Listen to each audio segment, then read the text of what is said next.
everybody? Today's video, the one you have been asking for, Harley Davidson versus Indian. Which is the better touring motorcycle? The answer might surprise you, all in today's video.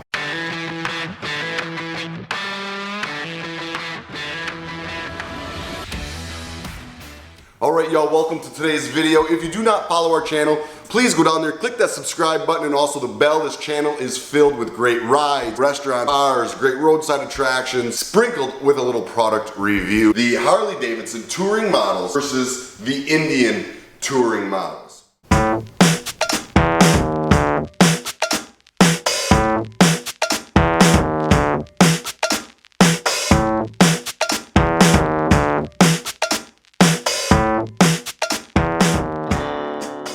Now, a quick disclosure, I do not have two identical machines. The correct identical comparison to this 2019 Indian Chieftain would be a 2019 Street Glide Special. Unfortunately, I don't have the Street Glide Special and I do not have vast experience riding on the Street Glide Special. Both of these motorcycles I have put thousands of miles on and I feel very confident in giving you my direct review. Also, another disclaimer, these reviews are opinions. This is my opinion as a rider who's gone coast to coast multiple times, traveled extensively, living off of motorcycles. I'm giving you my personal opinions and then also some facts. The first part of this video is going to be facts. They're statistics. These are non-arguable. This is just the way the motorcycles stack up. For this one, I will be comparing the statistics from the 2019 Indian Chieftain Dark Horse to the 2019 Street Glide Special. After that, we'll go into an opinion section where I give my opinions, at which point I'll have to compare it to my 2017 Road Glide. Here it comes. Purely statistics, and statistics do not lie. Here are the numbers, cold and hard. These Dyno Jet numbers are going to be coming from Cycle World.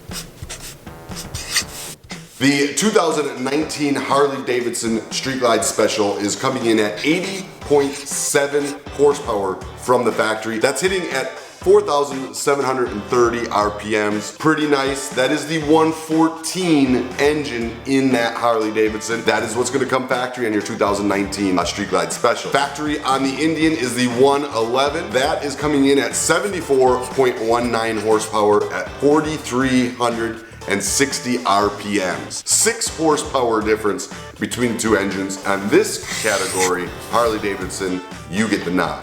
Torque. The torque on the brand new 2019 Harley Davidson Street Glide comes in at 113.6 foot-pounds of torque, and that is reached at 2,760 RPM. The Indian comes in at 106.18 foot-pounds of torque, and that's coming in at 2,410 RPM.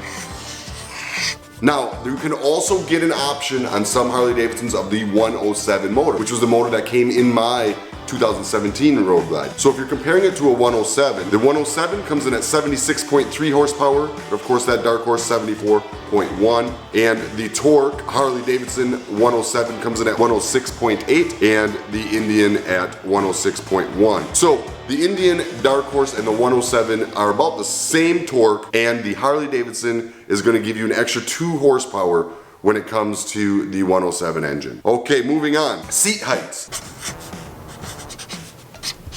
This is an important one, especially for you shorter riders or anybody like myself who likes a low riding motorcycle. The seat height on the Harley Davidson Street Glide Special, 27.4 inches. The seat height on the Indian, 25.6 inches. So if you have that shorter inseam, the Indian, you are definitely getting the nod on this one. The weight, the Harley Davidson Street Glide weighs in at 836 pounds, where the Indian comes in at 827 pounds. So the Indian comes in 10 pounds lighter than that Harley Davidson. Lean angle, Harley Davidson is different between right and left. To the right, you can lean 32 degrees, to the left, 31. The Indian, however, has matching lean angles, both sides, 31 degrees.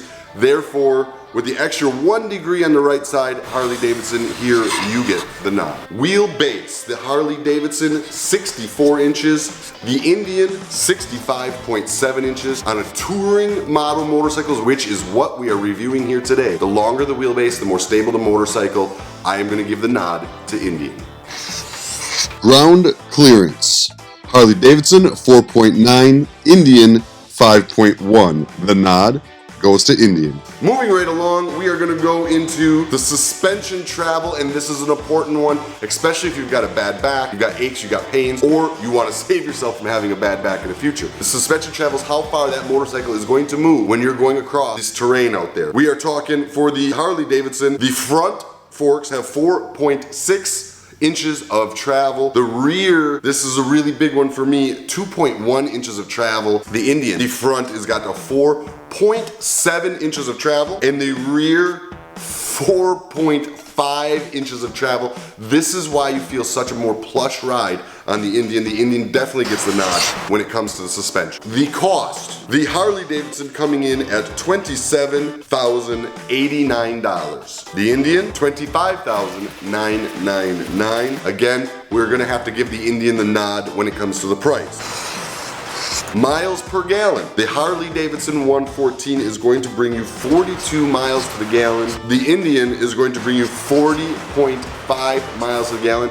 Here we are going to go ahead and give that nod to you Harley Davidson fans. Okay, so that gives you your totals for the points. Nods in each category. Harley Davidson gets 4 nods, Indian gets 6. When it comes to nods alone, Indian comes out on top. Now, keep in mind folks, these factors may not all be equal. Is the seat height important to you? Is the ground clearance important to you? Are you more concerned about the travel and the suspension and the handling, or are you more concerned about the horsepower? That is going to be the determining factor for which one of these is really better for you.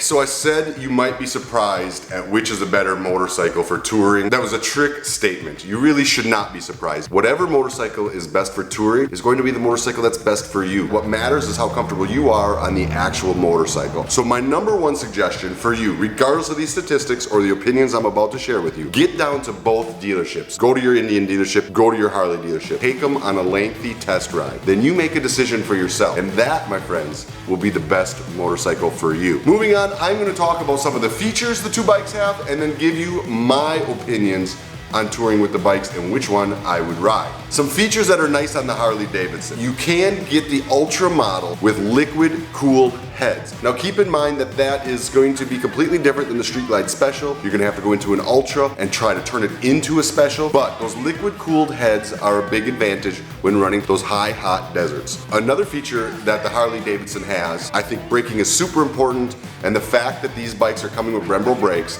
is a big plus in the features category. Another great feature is the linked braking system on these Harley Davidsons. Having your bike being able to have linked brakes means that it's not likely you're gonna do that nosedive by grabbing your front brake. The brakes are linked together. When you grab one, it applies them both appropriately. It's a nice feature to have. Another feature that Harley has is the ability to close the vents off in the fairing. They've got a button you can push that closes that vent off. This is a nice feature for the hot weather or the cold weather. To be able to open and close those for your comfort is a nice feature, something that the Indian does not have. Now these features are things that one bike has that the other does not. I'm gonna show you where each of the motorcycles shine over the other. Now for some of the features where Indian shines. 3 power modes on the bike programmed in. This is a very nice feature I enjoyed. Big difference in the throttle response between these features. Way more than I ever thought there would be. Adjustable windshield. Another thing that I didn't think would be a big deal, but I truly love on the when dealing with different climates. Being able to raise or lower that, to be able to control your buffering, be able to have more wind on the hot days and more protection up on the freeway is actually a nice feature. Locking luggage. This is a big one for me. The ability to lock that luggage by the push of a button when you walk away and not have to bend down and fumble with that little barrel key. Huge feature. This Fox suspension from the factory, they are putting Fox suspension on these motorcycles, and I truly believe that is one of the reasons you're getting such a plush ride. The stereo is powered high and strong. I never felt like I needed to have more power to my stereo. No need for an upgrade there, in my opinion. Factory LED turn lights. This is something you're gonna have to replace on the Harley Davidson if you want LED lighting. You're gonna have to go out and buy them. They come from the factory on your Indian. Tire pressure monitoring. Once you get rolling, it will tell you the tire pressures on both your tires. I'll tell you what is invaluable, not be laying on the ground at gas stations trying to check your tire underneath your fairing, underneath your bag. Being able to look at your dash, tell if it's low, is really a nice feature. It keeps you off the ground. And that, my friends, is a wrap on the features. Each of these bikes have some features the other does not. Those are the ones that stood out most to me. And that brings me to the most controversial part of this video. If you have not yet, please go down there and click that thumbs up and give us a like. We would love to see 10,000 likes on this video. If we do, I'll do another video and go a little bit more in depth. Okay, I'm gonna give you my opinions on which motorcycle I think is a better touring motorcycle, and I have to be honest with y'all, it's not that simple. So, these two bikes clearly, after looking at the features and looking at the statistics, shine in two different lights. The Indian is by far superior in handling and in comfort. There's just no denying that. It's got better suspension, it's got a better frame, corners better, it handles better. The Harley Davidson is putting out more power, torque, horsepower. This machine, that engine, is performing better than the Indian. No two ways about it. Question is, what's more important to you? For me personally, if I was a rider who was doing tours for 5,000 miles over a week or two, once or twice a year, I think the Indian is by far a